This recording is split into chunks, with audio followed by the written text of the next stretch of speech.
විනෝදාස්වාදයේ ලෙස වෙස්වලාගෙන පැමිණෙන උගුල් වළක්වා ගැනීමට නායකයෙකු වැඩ කළ යුතු වෙනවා. ඒ බව කියලා දෙන තීරණයක් බුකිනාපාසෝ ජනාධිපති කැප්ටන් ඊබ්‍රහීම් ටෝරේ විසින් අරගෙන තියෙනවා. ග්‍රැමි සම්මානයේද දිනා සිටින නයිජීරියානු ගායක බර්නා බොයිගේ ප්‍රසංගයක් ටෝරේ අවලංගු කරලා තියෙනවා. බර්නා බොයි කියන්නේ අප්‍රිකානු සංගීත තරුවක්.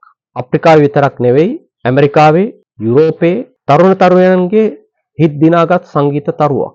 2021 පවත්වපු ග්‍රැමි සම්මාන උළෙලදී ලෝකේ හොඳම සංගීත ඇල්බමයට හිමි සම්මානයත් ඔහු දිනාගත්තා. බර්නා බොයි නයිජීරියානු ගායකයෙක්. ඔහුගේ ඇත්ත නම දාමිනි එබුනොලුවා. මේ සංගීත දැවැන්තයා පසුගිය මැයි 17 වෙනිදා කියලා තිබුණා බුකිනාපාසෝ වල නොමිලේ සංගීත ප්‍රසංගයක් පවත්වන්න කැමැතියි කියලා. මේකට ලොකු ප්‍රචාරයක් බටහිර මාධ්‍ය විසින් ලබලා දුන්නා. YouTube වල කතාංග පවා හැදුවා. බර්නා බොයි සංගීත ප්‍රසංගයක් පවත්වන්න ඇමරිකානු ඩොලර් මිලියනයක් ගන්නවා. මුදල් ගෙවන්නේ නැත්නම් නයිජීරියාවේ පවා ඔහු සංගීත ප්‍රසංගයක් පවත්වන්නේ නැහැ.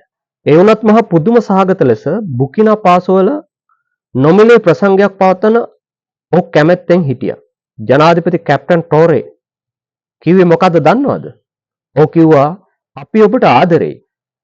නමුත් මේක ප්‍රසංගයක් පවත්වන්න වෙලාව නෙවෙයි කිව්වා. අපි දැන් ඉන්නේ ආර්ථික යුද්ධයක. ඒ නිසා රට දැනට වෙනත් කිසිදු අවධානයකට යොමු කරන්න අවශ්‍ය නැහැ කියලා ඔහු කිව්වා. ප්‍රසංගය අවලංගු කිරීම සම්බන්ධයෙන් ජනාධිපති ටෝරේ බුකිනාවේ ජනතාවගේ ප්‍රශංසාවට ලක් වෙලා තියෙනවා. තරුණ තරුණියන් සමාජ මාධ්‍යවල ලියලා තියෙන සටහන් කීපයක් මම ඔබට කියවන්නම්. බුකිනාපාසෝට තාම යුද්ධයක් තියෙනවා. යුද්ධය අවසන් වෙලා අපි සාද පවත්වමු කියලා එක්කෙනෙක් ලියලා තියෙනවා. හොඳ තීරණයක්. බර්නා කොල්ලට මුලින්ම නයිජීරියාව වෙනුවෙන් නොමිලේ ප්‍රසංගයක් කරන්න දෙන්න. ඒ මනුස්සයාට අනුග්‍රහය දක්වන්නේ ඇමරිකානු මාධ්‍ය අනුග්‍රහකයන්. මේ තව කෙනෙක්ගේ සටහනක්. බුකිනාපාසෝ විනෝද වෙන කාලයක නෙවෙයි ඉන්නේ.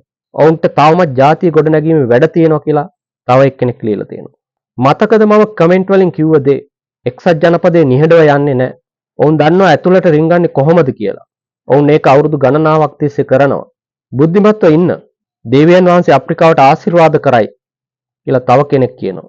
බර්නා කියන්නේ ටොම් බොයි කෙනෙක් නව යටත්විත්වාදී නියෝජිතයෙක්. ඒ තව සටහනක්. පුණ්‍ය කටයුතු ආරම්භ වන්නේ ගෙදරින්.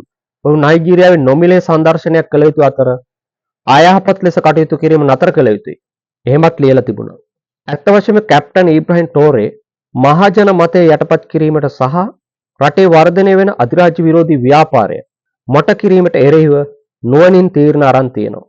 අධිරාජ්‍යවාදයට එරෙහි නායකයන් සහ රටවල් බිඳ දමන්න විනෝදාස්වාදයේ මෘදු බලයක් ලෙස යොදා ගැනීම හැම විටම සිද්ධ වෙලා තියෙනවා.